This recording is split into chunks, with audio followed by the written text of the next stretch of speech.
of a different way of living together by developing a life in common. Living communism for the shack dwellers movement involves a struggle to live together in Ubuntu so that the fight against dispossession is always also a different way of living together as co-producers of an alternative life. We saw earlier that Rosa Luxemburg argued that capital both needs and obliterates its own outside by turning our relations into something that can be captured in the ruthless drive for capitalist accumulation. Massimino de Angelis develops this argument with greater clarity in relation to indigenous struggles by saying, what is implicitly left out here is the process of struggles are continually generating the outside. Our outside, or maybe plural, our outsides, seem to have been left out of the picture, left unproblematized. In a word, what is left out is very obvious to the eyes of many participating in struggles and providing sympathetic ethnographic accounts. Only people in struggle, deploying specific discourses, empowering them in their specificity, are co-producers of alternatives. And if this is the case, much work is needed to relate the multitude of existing or possible ethnographies of struggle to the great scheme of things. Namely, the problematic of contesting a social force of self-preservation depends on a boundless drive to disintegrate, measure, classify, discipline the global social body, and pit singularities against each other by withdrawing means of existence unless one participates successfully in the race resulting in the threat of somebody else's livelihood, what they have the nerve to call the market.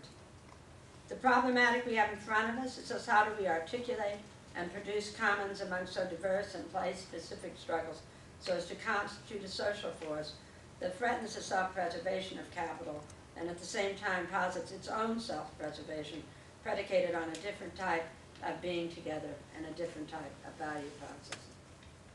Sabu Zakoti, one of the leaders of the shack dwellers movement, has explicitly commended Ubuntu with Abolilism, which literally means togetherness. However, the people together in Ubuntu are creating in their effort to maintain a people's commons and a common life together, a living alternative to capitalist relations of production. Thus you hear another element resonating with Moore's definition of Ubuntu as political and ideological, not just ethical. As Zakoti powerfully demands, our masses speak volumes. Our unity is what will liberate this country. What we have learned is that the government currently in power cannot understand isiZulu, nor English, nor Xhosa, nor Tswana. We've written letters, but they cannot understand the language, the pen, the faces, and the telephones of the people. So comrades, I appeal to you today that what we need to do is conquer the capitalist system, because each second you turn your head, the capitalist system is there. This is all Zakoti. We face electricity cutoffs, water disconnection, evictions, and so on, because we cannot pay. Our movement has become the home for the homeless, for the hopeless, for the voiceless. In rural areas, in the urban, in the city center, there are many people who have no home and nobody in power to speak to. So here we are to stand against the injustices, the inhumane tax on popular democracy, and to practice it. This is not only a movement that makes decisions through participatory democracy and consensus, although that's part of it, how the shack dwellers are organized, but it is also a way in which people are treated in union toward building a different life outside of capitalist relations that is in common and demands that resources are held in common. The development of any new humanism is a worthy endeavor and indeed should be the focus of our work, despite the mistakes of the past, which has often co-opted or coerced the meaning of humanism for unjust ends. Still, such a new humanism must conceptualize the human to a symbolic formulation respectful and inclusive of all peoples of the world.